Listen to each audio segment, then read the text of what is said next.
C'est l'heure du journal de l'Afrique. Soyez les bienvenus sur France 24. À la une ce soir, cet hommage rendu à Goma aux victimes du bombardement d'un camp de déplacés en République démocratique du Congo. Leurs funérailles ont eu lieu en présence d'officiels. Le bilan des autorités fait état de 35 morts. Des sources humanitaires parlent de 15 décès. Reportage à Goma dans ce journal. Ce rapport d'Amnesty International en Guinée, un document qui accuse l'armée d'utiliser des armes létales lors de manifestations. L'ONG dénonce des violations graves aux droits humains et appelle les militaires au pouvoir au respect des libertés. Nous serons à Conakry dans un instant. Et puis l'équipe du Journal de l'Afrique Week-end est en Côte d'Ivoire pour couvrir le FEMUA, le plus grand festival de musique urbaine d'Afrique de l'Ouest. La santé mentale est le thème cette année et l'invité d'honneur, la Guinée-Bissau. Nous serons à Abidjan dans ce journal. Une cérémonie d'hommage à Goma pour des victimes du conflit dans l'est de la République démocratique du Congo. Les funérailles des victimes du bombardement du camp de déplacés de Mungunga se sont déroulées ce mercredi. Les autorités congolaises et les États-Unis attribuent cette attaque au Rwanda voisin. Le bilan officiel fait état de 35 morts. Des sources humanitaires et un responsable du camp parlent de 15 morts. Reportage d'Aurélie Bazara Kibangula et de Glody Mourabazi. Des chants de détresse pour dénoncer l'horreur. Les 35 cercueils recouverts d'un drapeau congolais sont alignés au stade de l'unité de Goma.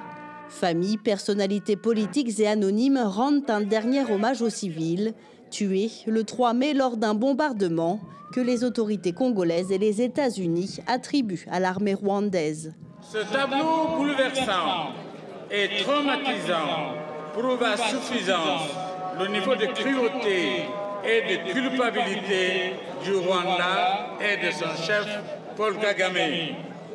C'est révoltant. Au camp de Mugunga, plus d'une semaine après le drame, les abris détruits sont toujours visibles. Les déplacés restent marqués par l'horreur de cette attaque. Traumatisée, Alphonsine a vu sa fille se faire tuer par une bombe. La bombe a explosé et a déchiré des corps.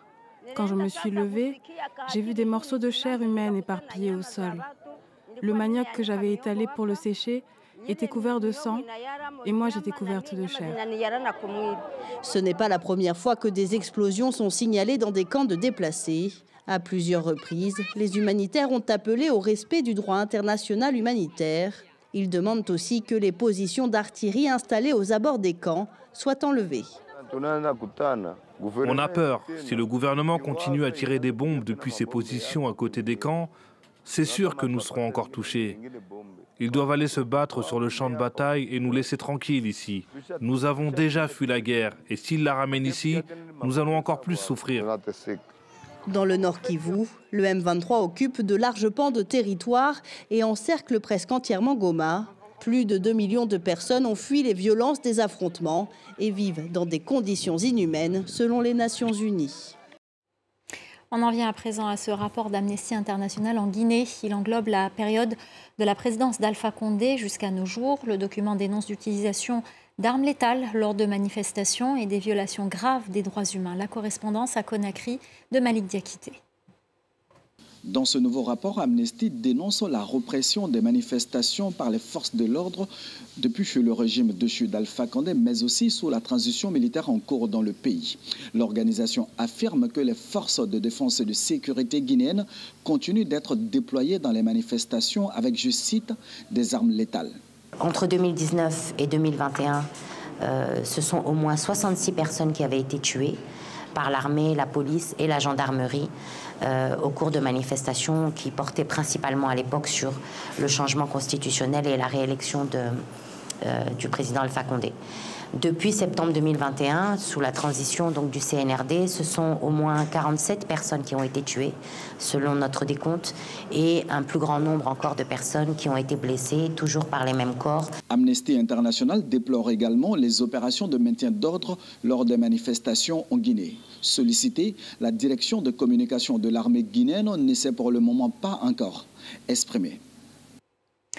L'heure est à l'apaisement entre le Bénin et le Niger. Le Bénin qui a autorisé la levée de façon provisoire du blocage sur l'exportation du pétrole de son voisin nigérien. Une décision suite à la visite à Cotonou d'une délégation chinoise reçue discrètement par le président Patrice Talon. Écoutez le ministre de l'Eau et des Mines au micro d'Emmanuel Sodji. Nous avons donc décidé d'autoriser le chargement du premier navire qui mouille dans nos eaux. C'est-à-dire donc que le Bénin n'a aucune intention de nuire ni aux intérêts de l'État du Niger, ni à ceux de notre partenaire commun, la CNPC, CNODC, maison mère de WAPCO. Toutefois, il est important de noter que cette autorisation ponctuelle et provisoire, telle que mentionnée dans la lettre de la douane nigérienne, ne saurait être érigée en règle de conduite pour l'exploitation normale du pipeline qui doit se faire dans un cadre normal de relations entre États. C'est le premier dignitaire de la dictature de Yahya Jammeh à être jugé. L'ancien ministre de l'Intérieur gambien, Ousmane Sonko, a été condamné à 20 ans de prison par un tribunal suisse ce mercredi. Ce proche de Yahya Jammeh, qui a gouverné le pays d'une main de fer pendant 22 ans, a été reconnu coupable de crimes contre l'humanité. La correspondance régionale de Sarah Sako. C'est une décision historique. Ousmane Sonko, 55 ans, ancien ministre de l'Intérieur de Yahya Jammeh pendant 10 ans, a donc été reconnu coupable de crimes contre l'humanité, homicide volontaire, d'actes de torture, de meurtre par la justice suisse. Les faits qui lui sont reprochés se sont déroulés entre 2006 et 2016. La responsabilité d'Ousmane Sonko a donc été reconnue par la Cour dans la détention, l'arrestation, la torture, l'assassinat de journalistes, d'opposants politiques, de voix discordantes au régime de Yahya Jammeh. Sa condamnation à 20 ans de prison est en tout cas un soulagement et une joie, ce sont ces mots, pour le Gambien Madi Cissé, partie civile dans ce procès. J'ai attendu ça plus de 17 ans. Depuis que mes droits ont été piétinés par la dictature de Jammeh et ses sbires, en particulier Ousmane Sonko, qui dirigeait la police à cette époque. Et je suis très optimiste sur le fait que Jammeh, le principal responsable des atrocités commises entre 1994 et 2016, sera bientôt jugé. L'ONG Trial International, à l'origine de ces poursuites, se félicite également de cette décision et rappelle qu'il a fallu 6 ans pour réunir les preuves nécessaires à l'ouverture d'un procès. Quant à l'avocat d'Ousmane Sonko, que nous avons également pu joindre, il assure qu'ils feront appel de cette décision. Jean-Luc Mélenchon, personnalité politique française et fondateur de la France Insoumise, est au Sénégal pour une visite de 4 jours. Il a été invité par le PASTEF, le parti au pouvoir dirigé par Ousmane Sonko, Premier ministre sénégalais. Le point sur cette visite avec notre correspondant à Dakar, Eliman Daou.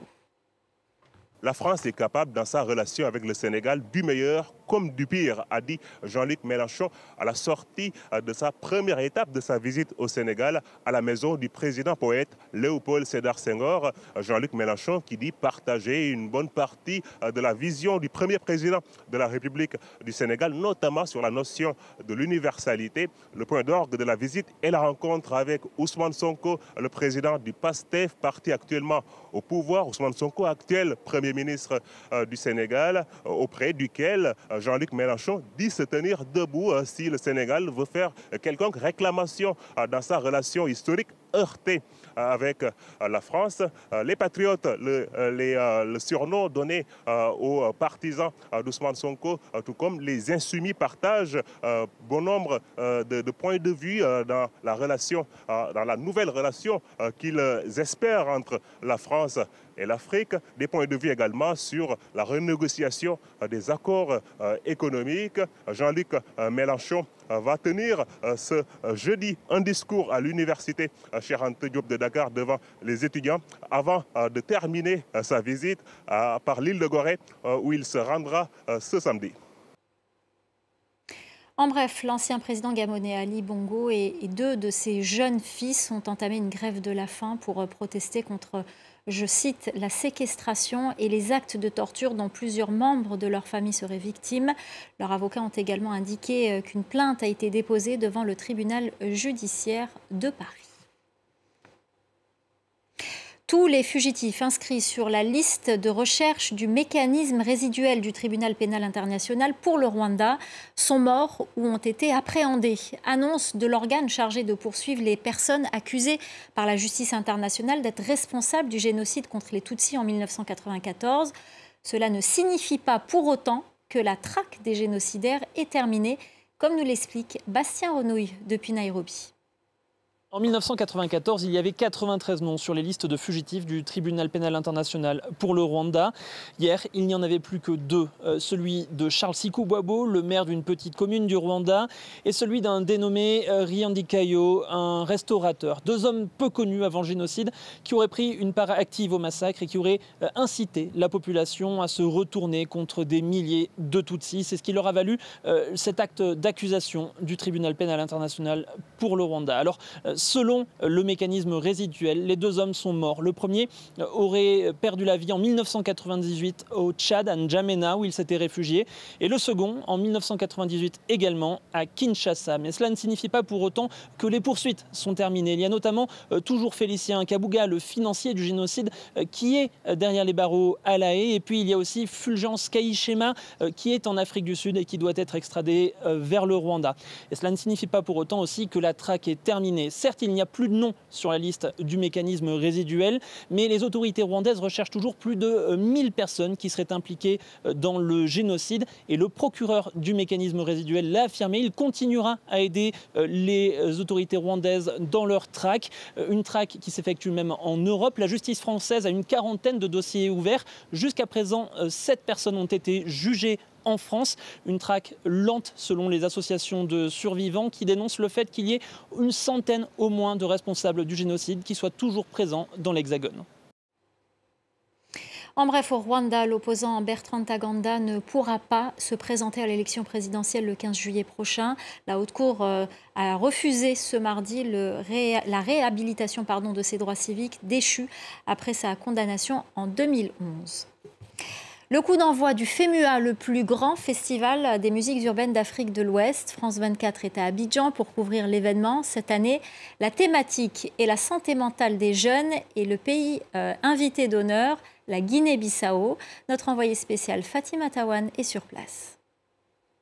Le FEMUA 16 est lancé sur les chapeaux de roue, alors à quelques détails logistiques près et en espérant une météo plus clémente. C'est quelques 35 000 festivaliers par jour qui viendront ici sur le site de l'INGS avant la délocalisation à Ferké-Sédougou, c'est dans le nord du pays. En attendant, l'essentiel du festival se déroulera à Abidjan, sur ce site de l'INGS, avec un œil particulier apporté à la Guinée-Bissau, le pays invité.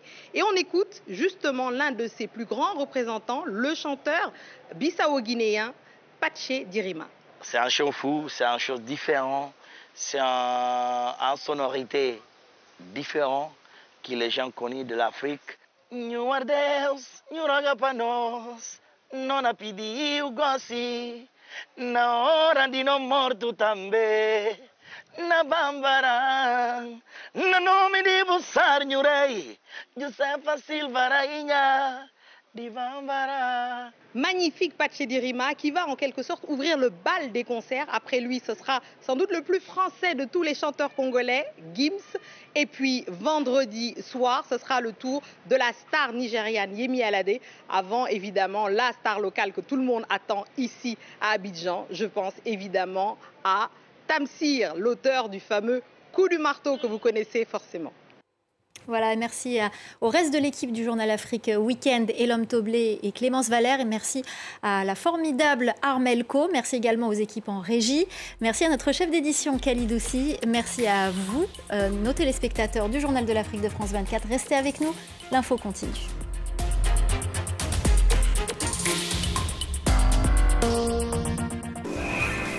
Événement.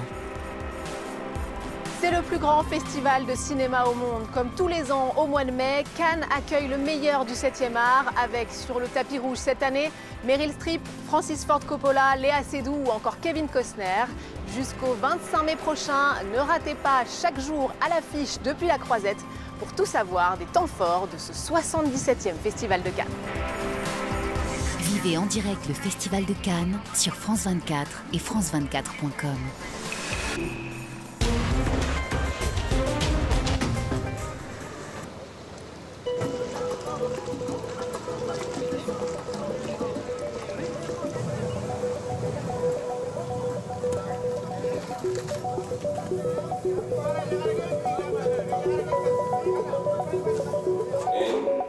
Ensalada. Ensalada. Ahí, muy bien. J'ai fait tout pour gagner ma vie, mais c'est difficile, c'est dur. Parce qu'au Sénégal, c'est très dur pour moi. C'est ça, moi, j'ai fait tout pour venir ici, avec ma famille, pour chercher notre vie, pour gagner ma vie et aider mes enfants, pour mes enfants vivre tranquillement. Círculo. Círculo, moi, certo. Círculo.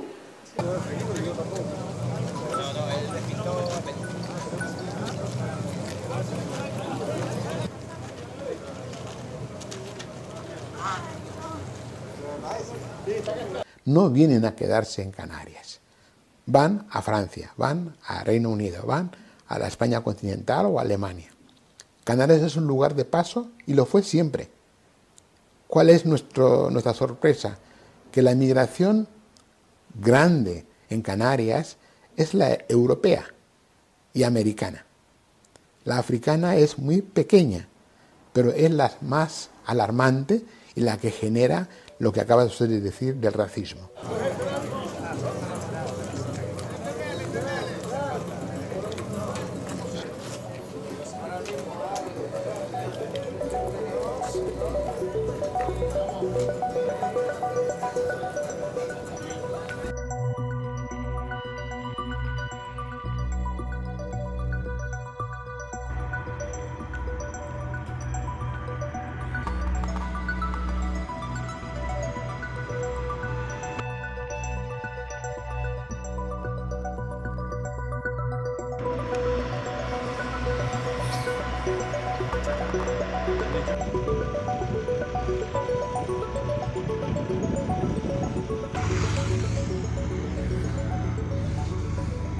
Pastaj, mbasi mbaron kjo procedurë verifikimit, që me sa dion mund të zgjas 3-4 orë, 5 orë, sipas asaj që thot pala italiane,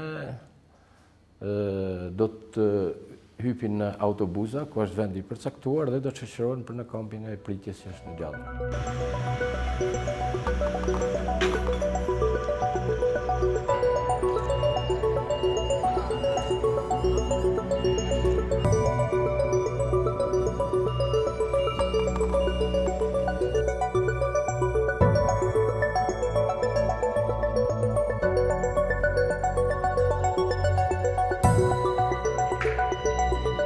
Nuk e dim, për ne është diçka e pa njohur. Të shohim kur të vinë se çfarë do të ndodhin. Mirë është minimun njerëzit, po ka forma tjera, jo me i këtu të na, se komuniteti jonë është shumë i paprgatitur për këtë histori çfarë do ndodhin, a kupton? Sepse nuk janë pak. Janë bajagi si thonë, do vinë shumë. Edhe tash nuk mendoj se sjell në dëm, edhe humanizmi është diçka e mirë, njerëzit do ekull, sepse ne tregojmë se shqiptarët kanë një zakon që buk e kryp dhe zemër të bardhë. Edhe këto njerëz, e theksoj, nuk mendoj se sjellin ndonjë dëm të turizmit, se janë kalimtarë.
Sandrine Gomez et Aude Kersulek, restez informés au cœur de la nuit.